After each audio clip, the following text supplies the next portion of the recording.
I purchased stunning alien slaves and released them. Turns out they're the Queen's heirs. The shadow market.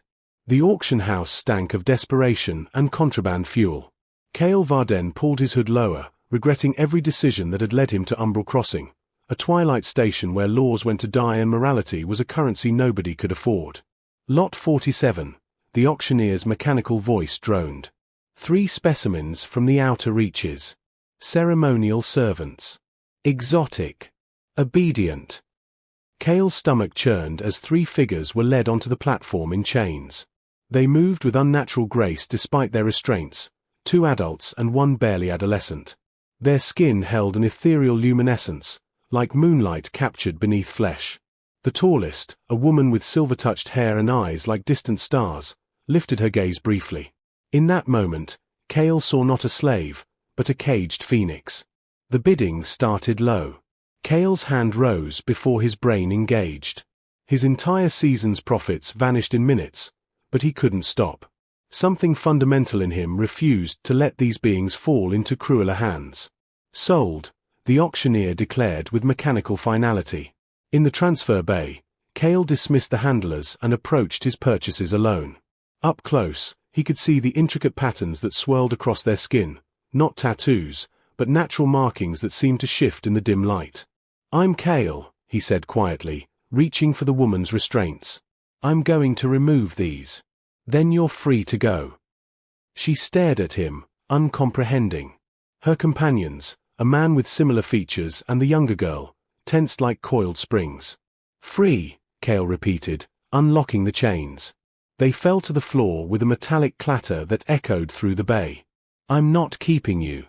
This station has abandoned sectors near the eastern docks. You can hide there until you figure out where to go." The woman's eyes widened. She spoke in a language like crystal bells, then switched to broken common. "Why?" "Because slavery is wrong," Kale said simply. "Even here." Hunted shadows. 3 days passed before they found him. Kale was inventorying supplies in his small cargo vessel when the airlock hissed open. He spun, pulse rifle half-raised, then lowered it as the 3 figures slipped inside.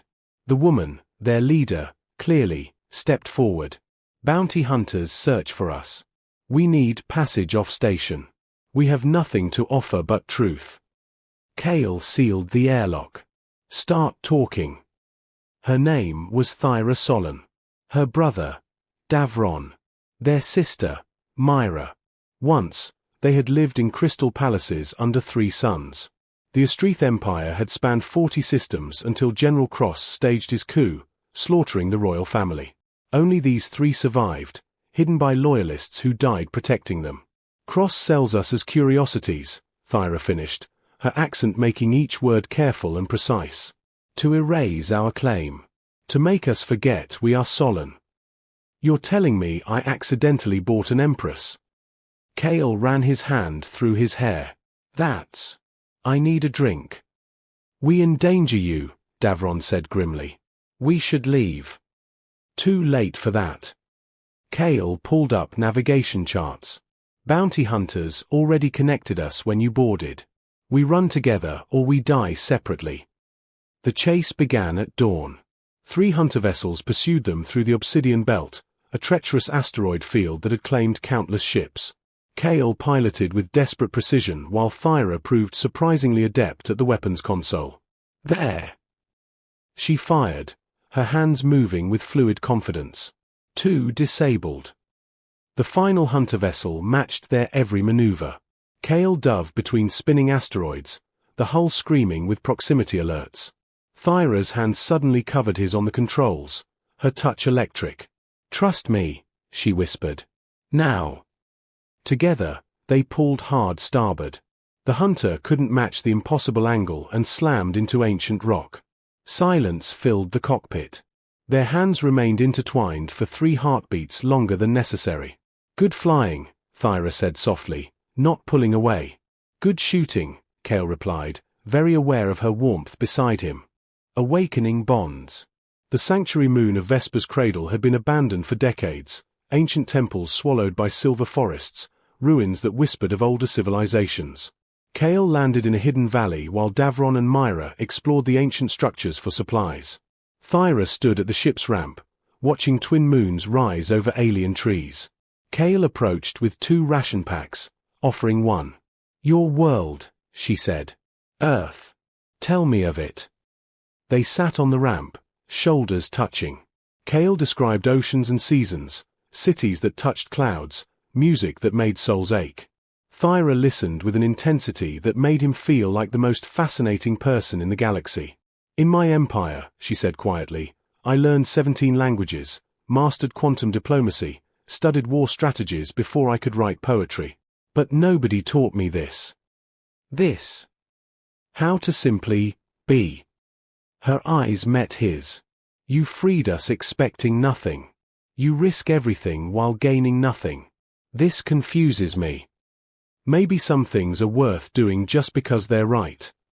Kale's hand found hers in the darkness between them. "On my world, we have a word, Keshar. It means the moment when 2 souls recognize each other across the vastness of existence." Thyra's thumb traced patterns on his palm. "I think humans call it something else." "Fate," Kale suggested. "Destiny." "Love," Thyra whispered. The first kiss was inevitable, soft and uncertain, then deeper as something fundamental shifted between them. She tasted like stardust and possibility. His hands cradled her face, her luminescent markings glowing brighter beneath his touch. When they finally parted, foreheads touching, Thyra smiled sadly. "My people will call this impossible. Good thing I specialize in impossible." Kale kissed her again, slower this time. Above them, ancient Astrith sentinels flickered to life in the ruins, drawn by their empress's presence. The sanctuary had recognized its queen. But for this moment, under twin moons, they were simply 2 beings who had found each other in the darkness. The price of crowns. The sentinels manifested at dawn, towering constructs of living light and ancient technology, guardians that had waited centuries for the solemn bloodline to return. Their leader, a being called Arkan Vel, knelt before Thyra with reverence that made Kale's chest tighten. "Empress Thyra Solon, the Astrith loyalists await. We have ships, armies, resources. The usurper cross grows complacent. Now is the time to strike." Thyra stood straighter, her bearing transforming from fugitive to sovereign in a heartbeat. "How many systems remain loyal?" 14 core worlds, Empress. More will join once you reveal yourself." Kale watched her become someone else, someone destined for thrones and star systems, impossibly beyond his reach. That night, she found him alone in the ship's cargo bay, staring at star charts. "You're pulling away," she said quietly. "You're an empress, Thyra. I'm a trader who barely scraped through Navigation Academy." Kale's voice cracked. "You need someone who understands politics, dynasties, protocol. Someone who won't embarrass you in front of councils and courts." She moved to him swiftly, framing his face with both hands. "Do you know what I see when I look at you? The only person in this galaxy who saw me as worth saving when I had nothing. Who risked everything for strangers. Who taught me that power means nothing without compassion. Your people won't accept. Then I will make them accept." Her kiss was fierce, claiming, "I've spent my life being told what an empress should be. Let me decide who an empress can love." The council of loyalist nobles arrived 3 days later. Their shock at discovering their empress in love with a human was palpable. Lord Castor, the eldest, spoke with barely concealed disdain. "Your Majesty, surely this is temporary companionship. When you reclaim the throne, you'll need a proper consort. Someone of appropriate lineage." Thyra's markings blazed with anger. "Kale Varden is my chosen partner. Question this again, and question your loyalty." But Kale saw the doubt in other faces, heard the whispered concerns. That evening, he found Thyra on the observation deck, staring at her empire's distant stars. "I could step back," he offered. "Support you from the shadows. Your people deserve a ruler they trust completely. And I deserve happiness." She turned, tears glimmering. "Must I sacrifice everything for a crown I never asked for?" Kale pulled her close. No. We find another way. Together. Empire of Two Hearts. The revolution came swiftly. Thyra's forces struck at Cross's strongholds with precision, while Kale coordinated supply lines, his trader's knowledge proving invaluable. In 6 weeks, the usurper fell. In 8, Thyra stood in the crystal throne room of Astrith Prime, preparing for her coronation. The night before, she came to Kale's quarters, still wearing her ceremonial robes. I told the High Council my terms. I will be their empress. But I choose my own heart. And Kale's pulse raced. Some walked out. Most stayed. She smiled wearily. I proposed a new law, that the throne recognizes bonds of love regardless of origin. That our empire's strength lies in unity across all boundaries, not just within them. You're rewriting centuries of tradition for me. For us.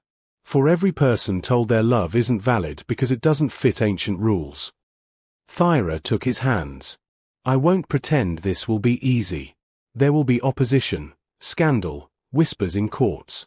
But I've learned from a wise human that some things are worth fighting for simply because they're right. The coronation was magnificent, thousands gathering to witness Thyra Solon reclaim her birthright. When the crown of starlight settled on her brow, she made her first decree as empress. Kale Varden, step forward. He approached the throne, heart thundering. Before the assembled empire, Thyra descended the steps and took his hand. You freed me when I wore chains. You valued me when I had nothing. You chose me when it cost you everything. Her voice rang through the hall. Now I choose you, before my people and the stars themselves. Will you stand beside me as we forge a new empire, one built on compassion, justice, and love that transcends all boundaries? Kale knelt, not in submission but in partnership. Always. Their kiss sealed a promise, not just to each other, but to a galaxy watching two hearts rewrite the rules of power. Years later, historians would mark Thyra's reign as the Golden Renaissance, an era when the Astrith Empire opened its borders, welcomed countless species, and proved that strength comes not from purity but from embracing what makes us different. And at the heart of it all stood an empress and a trader, two souls who found each other in darkness and built an empire of light. Lessons. True love recognizes no boundaries, not of birth, species, or status, for the heart knows only the worth of souls. The greatest empires are not built by conquest, but by the courage to choose compassion when tradition demands cruelty.